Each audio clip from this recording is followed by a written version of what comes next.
comentado Francesc en la introducción, esto será un evento en el cual acogeremos a CEOs o personas relevantes del mundo de las startups y intentaremos hacer una entrevista comentando su punto de vista sobre sus inicios, qué problemas han tenido, intentando dar un enfoque sobre todo legal, sin llegar a aburrir y para que vosotros os sintáis cómodos. Y a partir de ahí, bueno, os presento a Bernat Farrero, que es de la casa. Bueno, Bernat Farrero tiene 27 años, ingeniero informático, fundador de ITNIC, que para quien no lo sepa, aquí casi todo el mundo lo sabe, ITNIC empezó como una consultoría de proyectos informáticos y a partir de ahí ha derivado en lo que es ahora, que es una aceleradora hacker de proyectos. Y Bernat actualmente pues es el CEO de Camalún. Camalún es una empresa que se dedica a la venta online de productos personalizados. Seguro que nos hace una descripción mucho mejor de lo que es Camalún. Y a partir de ahí pues empezamos. La primera pregunta sería, descríbete un poco en un minuto. Descríbete. En dos. Bueno, pues como ha dicho Josep, yo soy ingeniero informático. Empecé trabajando pues, como informático, como autónomo, haciendo tecnología. De ahí fuimos necesitando más gente. Me encontré un socio en mi universidad, Roger, con el que se unió a mí y tal, y empezamos trabajando. Empezamos con ITNIC como una consultora de tecnología y de ahí pues asesorando proyectos, empezando proyectos y asesorando emprendedores en este caso. Un día decidimos que igual podíamos ser nosotros los emprendedores y casualmente pues había un proyecto como Camalún, que fue el primer proyecto que nos planteamos trabajar internamente y bueno, y decidimos, nos pusimos de acuerdo con el emprendedor que había empezado el anterior modelo de Camalún y decidimos liderar ese proyecto y empezar a probarlo en nuestras propias carnes, ¿no? Llevar un proyecto. Y de ahí pues hemos visto que podemos replicar esto y que podemos montar más proyectos y hasta el día de hoy, ¿no? Que nos dedicamos exclusivamente a proyectos propios y tenemos proyectos pues tan buenos e interesantes como los que tenemos aquí, ¿no? ¿Y previo a ITNIC tenías algo de experiencia en el sector profesional? ¿Habías trabajado en alguna empresa o fue tu primera experiencia, ITNIC? Yo trabajé como becario en una empresa de un señor, bueno, era una empresa bastante grande, que ahora actualmente su propietario es uno de los principales socios de ITNIC y de Camalún y tal. Pero en aquel momento entré como becario y entendí rápidamente que no era mi entorno, que lo que decía no se acababa implementando, que no tenía poder de decisión, que había una serie de ineficiencias por el hecho de ser grande la empresa que no me gustaban y al final me puse a trabajar por cuenta propia. Y llega Camalún, digamos, a las oficinas de ITNIC y os pide, entiendo que un servicio. ¿Cómo pasa de pediros un servicio a acabar siendo partners y toda la transformación que ha habido después de Camalún? Camalún vino Pere Rius. Pere Rius nos pidió un presupuestador automático para hacer presupuestos. Camalún en aquel momento vendía a través de un teléfono, básicamente. Era una página web que vendía chapas y vendía a través de un teléfono. Entonces nosotros le vimos el potencial y fuimos haciendo propuestas de, oye, ¿por qué no convertimos en e-commerce? ¿Por qué no tal? Y el emprendedor, por otro lado, pues era muy receptivo, una persona que tenía muchas ideas y tal. Y de ahí acabamos diciendo, oye, ¿por qué no? Bueno, él mismo nos lo propuso, ¿no? ¿Por qué no lo hacéis vosotros, no? ¿Por qué no sumáis al proyecto? Entonces, pues hicimos un proyecto, hicimos un plan. Una de las condiciones era que nosotros lideraríamos el proyecto y le dimos completamente la vuelta y pasamos a crear un proyecto que era tenía una vocación internacional desde el principio, o sea, vendíamos fuera de España, aparte también del mercado que ya había trabajado Pere Rius, este emprendedor, y fuimos introduciendo líneas de producto, creamos una interfaz para poder personalizar tal, bueno, le dimos un poco una vuelta. Pero la base, que es el producto físico, viene del emprendedor. ¿Y cómo se lo toma Pere Rius o cómo es este proceso de el emprendedor monta su empresa y al final el prestador de servicios acaba siendo, digamos, el CEO de Camalún? Bueno, ¿cómo se lo toma? Es que tendríamos que preguntárselo a él. Pero en principio creo que bien, ¿no? O sea, al final una de las preguntas que se hace el emprendedor en cualquier momento es wealth and control. Es como un dilema típico de los emprendedores, ¿no? Pues quieres wealth, o sea, que vaya bien el proyecto, que crezca, etc. O control, gestionarlo tú y no perder el control y tal, ¿no?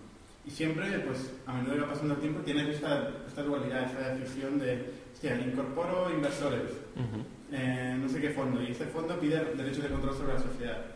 Pues puede perder el control, pero probablemente va a crecer, ¿no? Pues en aquel momento, en una escala más pequeña, pues Telerex también se planteó esto, ¿no? Se planteó ¿cómo voy a crecer más? ¿Con ICNIC o yo solo? Y se planteó pues con ICNIC. ¿Crees que ha acertado? No sé, yo creo que sí, ¿no? ¿Sí? Yo creo que sí, bueno, no sé. Podría haber encontrado otra gente, claro, eso nunca se sabe, ¿no? Y ahora Camalún, digamos, está en la fase de internacionalizar la empresa, está en los países principales de Europa. ¿Cómo ha sido este desarrollo, este paso de vender en España a vender en toda Europa y próximamente en todo el mundo? Nosotros cuando entramos era para hacer un proyecto, o sea, no íbamos a hacer un chiringuito en España, ¿no? O sea, no, íbamos a hacer algo grande, eso lo teníamos claro. Entonces empezamos ya el primer día trabajando en todos los mercados de fuera también. Otra cosa es que el primer día no vendimos fuera, ¿no? Pero fuimos aprendiendo, ¿no? Sobre todo en Francia e Italia, que son mercados parecidos, y fuimos creciendo progresivamente, sobre todo en estos mercados. Ahora hemos empezado a entender también cómo funciona el mercado alemán y inglés, y estamos creciendo en otros mercados. Pero ya desde el primer día empezamos siendo internacionales. Traducimos la página, empezamos a hacer experimentos con publicidad, con tal, en otros mercados, hasta que fuimos dando las teclas adecuadas, ¿no? Ahora un poco volviendo a tus principios, a tus orígenes, ¿tú eras consciente de todo lo que involucraba a nivel legal, administrativo, burocrático, crear una empresa, contratar a un trabajador, adecuar la página web a la protección de datos? ¿Eras consciente cuando empezaste o esto era...? Ni puta idea. Vale. No, y de hecho, creo que en aquel momento tampoco era lo más relevante, ¿no? Eso es uno de los temas que vemos los emprendedores. O sea, una de las percepciones que tienen los emprendedores es que es muy difícil emprender. Dices, ¿por qué? Y te dicen, porque tengo que montar una empresa, tengo que tal, tengo que dar de trabajadores, la protección de datos. Y digo, hostia, no, en ese momento, cuando estás emprendiendo, lo menos importante es cómo montar la empresa. Es hacer algo que produzca valor y da igual la empresa. O sea, si al final el Estado español no va a perseguir a la gente que factura €1 al mes, va a perseguir a la gente que factura más, ¿no? Y así lo hicimos. O sea, nosotros yo empecé como autónomo y luego éramos unos cuantos, pero al final facturaba yo y fuimos creando la sociedad y tal, pero a medida que íbamos creciendo. Y a raíz de esto, de ir un poco sobre la marcha, ¿te has encontrado con problemas? Sí, también. Sí, claro. Sí, o sea, al final es importante tener las cosas ordenadas, encontrar un buen partner. Sobre todo cuando ya empiezas a facturar, empiezas a tener una actividad ya normalizada, ahí sí que, si no tienes un buen partner, pues te la puedes meter, ¿no? Por ejemplo, los pactos de socios, ¿no? Cuando empiezas con tu equipo emprendedor, pues todos somos super amigos y tal, pero ¿cómo se compromete cada uno? Pues una formalidad que en el momento en que empiezas no te lo planteas, pero si tienes un partner en el momento que te dice, oye, poned todo lo que estoy diciendo muy bien, pero ponedlo por escrito y ya veréis cómo os va mejor, ¿no? Ese tipo de cosas no las hicimos al principio. Luego a nivel también pues, de gestoría, pues nuestra gestoría no entendía lo que estábamos haciendo aquí, ¿no? Hacíamos un proyecto como Camalún, empezaba perdiendo dinero y perdiendo bastante dinero, ¿no? Y claro, y las mecánicas del crecimiento o el online no son muy conocidos por la gestoría tradicional. ¿Y de estos errores o situaciones de conflicto que hayas podido tener o batacazos que te hayas podido pegar, destacarías alguno o qué dirías? Bueno, sí que es verdad que en ICNIC empezamos 3 socios y uno de los socios se fue, ¿no? Bueno, se fue o acordamos su salida. ¿Por qué? Porque teníamos distintas ideas de negocio. Básicamente esta es la principal razón. Y aquí es donde sí que es verdad que es uno de estos casos donde hicimos un pacto de socios, lo hicimos oral, ¿no? Dijimos, vamos a empezar y tal, ¿no? Y luego, cuando empiezan a salir ideas distintas, ¿no? Y cada uno quiere hacer su historia, pues ahí puede empezar un conflicto.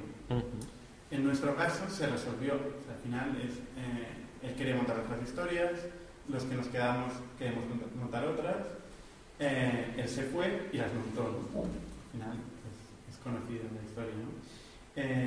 Y acordamos pues una salida, ¿no? Si esto hubiéramos hecho un pacto de socios, lo hubiéramos puesto por escrito, pues hubiéramos definido cuál era la responsabilidad de cada socio, cuál era la permanencia, son cláusulas imprescindibles. ¿Cuánto tiempo nos comprometemos a estar luchando por este proyecto? Pues 4 años. En los 4 años, pues si nos vamos del primer año, pasa esto. Si nos vamos al segundo año, pasa esto. Tercer año, cuarto año, ¿no? Pues esto es fundamental, ¿no?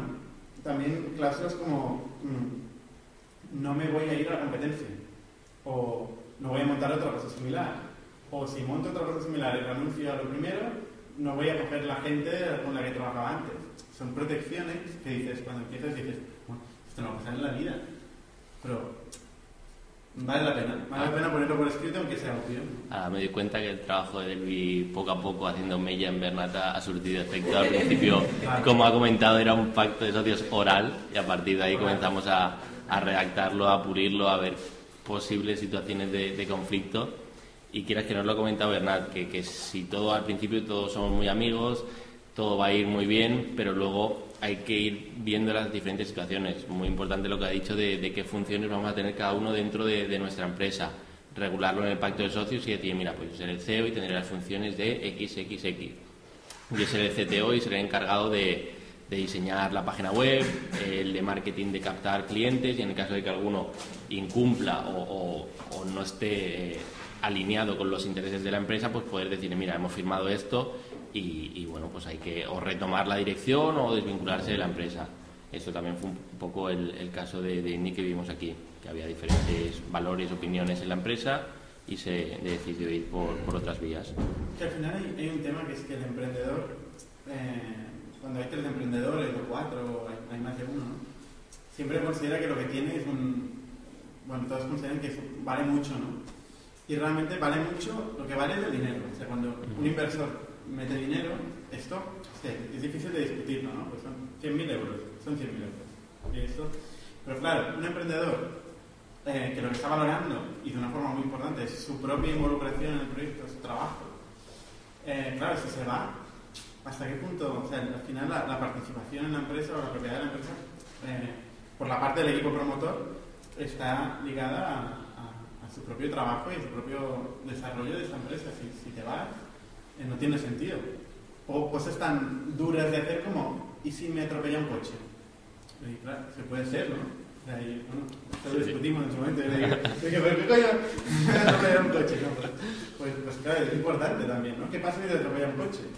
Pues se va a meter mi padre aquí, porque esto es lo que dice la ley, ¿no? Mi padre se va a meter aquí a llevar a Manul. Hostia, no.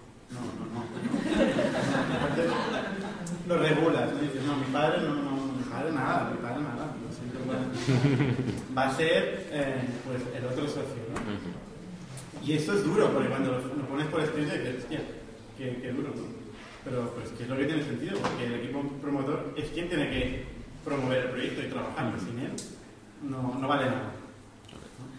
Y relacionado un poco esto con los pactos de socios, ¿qué consideras? Bueno, seguro que has visto pactos de socios de grandes aceleradoras, incubadoras, que pueden ser competencia, ¿no?, de INNIC. Algunas cláusulas que digas, bueno, son muy abusivas, o las condiciones que están ofreciendo pues no me convencen, no se las recomendaría a un emprendedor, digamos. No sé si has podido ver. A ver, las cláusulas de los contratos de este tipo, al final no hay buenas ni malas. Yo creo que depende del caso, ¿no? Pues hay inversores, evidentemente los inversores protegen sus inversiones, ¿no? Y de entrada ellos te piden control, quieren estar convencidos de que no pierden su dinero, ¿no? Entonces esto es un elemento de negociación más. O sea, al final es, ¿qué poder de negociación tiene? Si empiezo yo con una idea y mi ordenador quiere montar el siguiente Google, y para montar el siguiente Google, claro, necesito 100 millones de euros. Y yo solo soy yo con mi ordenador. Pues si quiero convencer a un inversor que me ponga 100 millones de euros, algo tengo que ceder a cambio, ¿no? Algún tipo de mecanismo de seguridad le tengo que dar al inversor. Y probablemente pues hay herramientas como un liquidity preference, por ejemplo, es un tipo de cláusula que lo que hace es permite que el inversor, ante cualquier evento, ante cualquier cosa que pase en la sociedad, cualquier transformación de la sociedad, pues recupere primero su dinero, ¿no? Y dices, hostia, esto es más legítimo o menos. Bueno, tiene sentido si estás en una situación como esta, ¿no? Que pides 100 millones teniendo una idea y un ordenador. Pero ¿qué pasa? Que si la situación es distinta, por ejemplo, pues tú ya has montado un negocio, tienes ventas, has conseguido cierta atracción en el mercado, has demostrado que puedes hacerlo, y en aquel momento le pides 200.000 euros y te viene el inversor y te pide, oye, quiero un derecho de control, quiero veto, poder vetar decisiones de la compañía. Pues igual ya no tiene tanto sentido, ¿no? Igual tiene que confiar más en ti porque ya has demostrado que puedes hacerlo. Pues este tipo de negociación tiene que darse, y al final una cláusula en sí, analizada en sí, no es buena ni mala. Sí que siempre hay esa dualidad, ¿no? Entre control o crecimiento de la sociedad, ¿no? Bueno, esto como ha comentado un poco Bernat, no hay un modelo, digamos, aunque lo hemos intentado muchas veces, de pacto de socios. Es decir, lo que se aplica para una empresa no se puede aplicar a otra, y por mucho que tú seas un emprendedor o una startup que ya está un poco rodada y te venga un inversor y te diga, mira, tienes que firmar este pacto de socios. Ese pacto de socios se puede negociar, es decir, no está escrito en piedra, es decir, hay que analizar cláusula por cláusula y ver si a ti te conviene o no recibir esa cantidad de dinero. En muchos casos, muchas aceleradoras que están surgiendo ahora o incluso inversores están poniendo cláusulas que no, o sea, que no tienen por qué aceptarse, y que es mejor incluso negociarlas y ver cómo va a ir mejor la empresa. Un derecho de veto al primera persona que te ponga 10.000 euros en la empresa, pues no se tiene que aceptar, es decir, porque esa persona a la larga te puede paralizar la sociedad y no sería contraproducente darle un derecho de veto a la primera persona que entre a la sociedad. Eso, quizás si recibes una ronda de inversión de 300.000 euros o superior, pues a lo mejor sí que se asegura un poco el dinero, pero por la primera inversión no. Hay que ver un poco en qué fase nos encontramos y en qué situación nos encontramos. Es negociación. Correcto. O sea, realmente la primera inversión, cuando no tienes nada, que mejor buscar a tu padre o un tío que confíe en ti, que le vendas la moto y que confíe en ti, porque poco más tienes. Cuando empiezas no tienes más. A partir de ahí vas ganando poder de negociación. Que es verdad que en la primera fase te la pueden meter, ¿no? Porque no eres nada. Pero ahí es donde tienes que defender tu proyecto. Pero es negociación. Sí, y en esa fase supongo que irás de la mano de un abogado. ¿Qué valoras de un abogado, digamos? Para contratar los servicios de un abogado o para irte, ¿qué valoras de esas personas o de ese equipo? Yo de un abogado valoro que piense desde mi visión, desde mi problema. A mí me jode mucho sentarme ante un abogado que ya me está contando, todavía no me he contado ningún problema, pero me está contando, mira, te voy a cobrar tanto la hora, te voy a dar, funcionamos así, hasta cuando pases de aquí a esto ya no, porque no sé qué. Yo quiero que se ponga en mi lugar, que entienda el problema y que me solucione el problema. Cuando me soluciona el problema, hostia, soy el primero que digo, hostia, fantástico, ¿no? Y lo recomiendo y estoy encantado de pagar. Pero el problema es cuando ya de entrada, que esto es un poco la visión que tenemos del abogado taxímetro, ¿no? Que vas ahí, te sientes y dices, hostia, pero ya acabemos ya porque me voy a meter una hostia. Y bueno, no, yo creo, por ejemplo, con Derby, pues sí que es verdad que tenemos una conversación, ¿no? Pues se acaba de explicar mi problema y tal, ¿no? Y es cuando iré en mi lugar. Normalmente sí. ¿Y tu imagen, digamos, de los abogados ha cambiado con el paso del tiempo? Con las diferentes, has ido pasando por diferentes abogados, supongo que con diferentes empresas, diferentes situaciones, has ido viendo cómo es el mundo de la abogacía. Bueno, en el mundo de la abogacía yo no lo conocía para nada, con lo cual evidentemente me cambió la imagen. Yo, un abogado, entendía al abogado de las películas, de los juicios. Yo muchos de los problemas que nos van surgiendo a medida que vamos creciendo, los vas descubriendo a medida que van apareciendo, ¿no? Y lo mismo con los abogados. No conocía el sector antes de empezar a tener problemas y necesidades. ¿Has tenido malas experiencias o no? ¿Con abogados? Bueno, de todo. De todo un poco. pero no, normalmente bueno. De todo, digamos, así para resumir, de todo lo que has hecho en tu carrera profesional, ¿cambiarías algo o estás completamente satisfecho con lo que has hecho? Cambiaría todo, pero no se puede, es la regla del juego, ¿no? O sea, al final tenemos que irnos metiendo hostias, constantemente vamos aprendiendo, ¿no? Y vamos viendo, ostras, esto lo hicimos mal, aquí tendríamos que haberlo hecho así. Y es parte del juego, ¿no? Pero, claro, si ahora me preguntas, ya habría todo perfecto, ¿no? Pero no va así, ¿no? Y a una persona que vaya a empezar ahora, un emprendedor o una empresa que esté arrancando, ¿qué le recomendarías? A una empresa que esté arrancando, le recomendaría que busque su modelo de negocio, que busque un equipo con el que puede pasar tiempo y que se puede sentir bien. No solo él, el emprendedor, sino el equipo. El equipo encuentre también satisfacción en lo que hace, porque al final esto es la clave para que funcione, ¿no? O sea, por un lado, el modelo de negocio, el mercado, que exista, esto parece una tontería, pero el 90% de los negocios trabajan en mercados que no existen, lo cual, por muy bien que lo hagan y con el mejor equipo del mundo, pues no van a hacer nada, ¿no? Segundo, pues esto, que tengan un equipo que pueda desarrollar el producto, que pueda hacerlo bien, ¿no? Y que no se preocupe por legalidad, lo siento, pero es que cuando empieza no se tiene que preocupar la gente por la formalidad. O sea, cuando empieza a funcionar, entonces sí. O sea, aquí hay mucha gente, el Estado primero, que quiere su parte. ¿Vale? Pues vamos a estructurarnos, vamos a hacer las cosas bien, porque es fundamental hacerlo bien. Pero el primer momento, cuando empieza a hacer cosas, hacer el producto, probar el mercado. Eso es lo que yo recomendaría. Encuentra un poco de lo de Bernat. No digo que descuidéis toda, no porque me toca a mí, pero no descuidéis toda la parte legal, porque luego pueden venir problemas mucho más grandes de los que podían haber sido al inicio, que a lo mejor al inicio era un puro formalismo o una tontería que tenías que poner en la escritura de constitución o un trámite que tenías que hacer en la agencia tributaria que te llevaba 5 minutos, pero necesitabas una persona que te hubiera dicho que tenías que hacer ese trámite, y luego pueden venir muchos más problemas. Que no digo que sea el caso, o es decir, que cuando empieces un negocio tienes que estar pendiente 100% de la parte legal y de lo que te diga el abogado, que lo más seguro que te tire para atrás. Probablemente los abogados, cuando vienes a vernos, te comenzamos a decir todos los problemas, fruto de nuestra experiencia, y como que vas haciendo un poco así, como ya no quiero montar el negocio. Tampoco digo que eso, pero bueno, un mix, supongo, entre lo que dice Bernat y yo, seguro que sería correcto. No, a ver, eso es como las consultoras informáticas, ¿no? Cuando éramos una consultora informática siempre nos venían los clientes horrorizados con los anteriores informáticos, ¿no? O sea, me han dicho un destrozo, nosotros teníamos que ir a remangarnos, ¿no? Y empezar a arreglar las cosas. Pues supongo que pasa lo mismo con los abogados, ¿no? Cuando llegan y es demasiado tarde normalmente. Pero es ley de vida. No tiene más. Sí. Y para acabar, ¿qué retos te planteas a futuro? ¿Solo Camalún? ¿Algún reto más? ¿Qué retos me planteo? Sí, no tiene que ser profesional o de dónde quieres encaminar tu vida. De mi vida personal. Sí.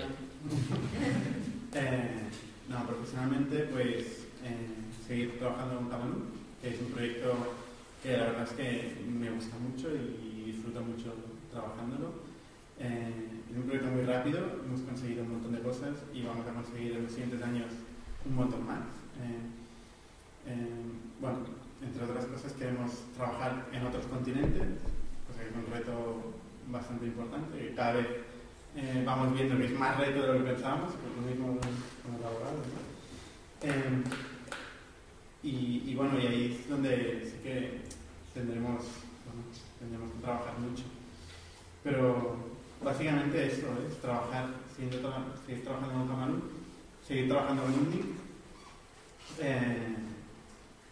seguir creciendo los proyectos también de INNIC y escuchando emprendedores y viendo ideas que puedan surgir, porque la verdad es que esto es muy, muy gratificante. O sea, lo que tenemos aquí montado y las iniciativas de energía que se respira aquí, pues es muy interesante, ¿no? Y seguir aprendiendo, porque al final a mí es lo que más me motiva, ¿no? Me gusta ponerme retos y irlos superando. Perfecto. Pues nada, hasta aquí un poco la entrevista con Bernat, darte las gracias por venir, y ahora abrimos un turno de preguntas, dudas, si tenéis alguna o no, porque ya lo conocéis mucho, como vosotros queráis, y nada. Y también deciros que, bueno, En la entrada tenéis un formulario por si queréis apuntaros a que os lleguen las suscripciones del Legal Wednesday, y si queréis proponer algún ponente aquí, algún entrevistado, también podéis decirlo, que conozcáis a alguna persona del mundo que os haría gracia que le entrevistáramos. No creo. Y nada, si queréis preguntar cualquier cosa, pues adelante. Si lo tenéis muy visto ya a Bernat. ¿Cómo, bueno, tú eres muy joven y cómo lo organizas para el equilibrio de vida, ¿no? Porque echas, digamos, te concentras en el trabajo y tu vida personal y la familia, esas cosas. Es decir, ¿cómo lo haces para el equilibrio de la vida? Bueno, eso es una buena pregunta. O sea, al final, en general los emprendedores es gente que tiene cierto problema en diferenciar su vida personal y profesional, ¿no? Por definición, porque hace lo que le gusta. Al final escoge, ¿no? Y escoge hacer lo que le gusta. Y bueno, emprendedores y no emprendedores. Hay mucha gente que disfruta haciendo lo que hace. Y esto, pues al final, con la vida personal, sí que puede llegar a crear un conflicto. Pero bueno, se trata de encontrar el equilibrio, reservar espacios claramente para todo lo que no está aquí, ¿no? Y ser bastante estricto con eso, ¿no? Porque si no, sí que es verdad que puede representar un problema importante, ¿no? Pero bueno, de momento lo he ido llevando.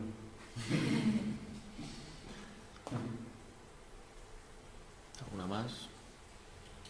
¿Fue muy difícil la constitución de pacto de socio, convencer a inversores de renombre y demás? Bueno, el pacto de socios era con los propios socios, ¿no? En aquel momento, en el primer momento no lo hicimos, lo que comentaba, ¿no? Hicimos un pacto oral. Luego, cuando lo estructuramos, y a partir de entonces, siempre, sistemáticamente, ya lo ponemos todo por escrito. No es difícil, porque cuando escribes el pacto de socios, todo el mundo está de acuerdo. Al final lo que haces es escribir lo que estás diciendo. Mira, yo me encargaré de las operaciones. También es otra cosa que pasa en Camerún, por ejemplo. Pues uno de los socios se tiene que encargar de la parte de operaciones y tal, y luego ha preferido ceder parte de esta responsabilidad, y como está todo parametrizado y escrito en el pacto de socios, pues se ha ejecutado, ¿no?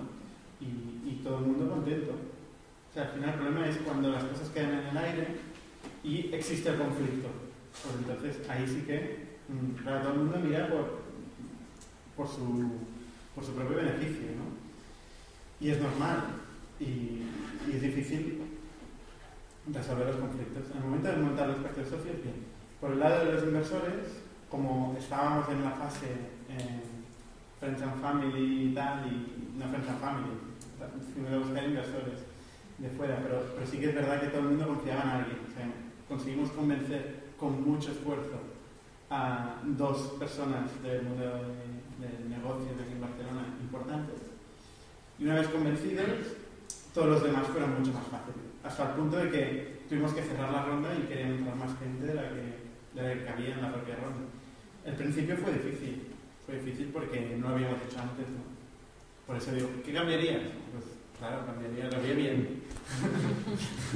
En aquel momento pues no era tan fácil, ¿no? Pero forma parte del juego. Sí. Ahora que te has estrenado como CEO, bueno, desde hace ya un tiempo, ¿te ves en el futuro siempre asumiendo ese rol de responsabilidad en las empresas en las que aterrices en el futuro? No tiene por qué. No tiene por qué. Es más, me gustaría en algún momento dejar de ocupar esa posición también, pues por un tema también de tranquilidad mental. O sea, hay un punto donde también está bien, o no sé, es lo que pienso ahora, pero está bien sumar del proyecto y hacer un trabajo más especialista, más concreto, que no tener siempre la última palabra, la responsabilidad del proyecto, ¿no? Ante inversión y ante trabajadores. No descarto hacer otros roles.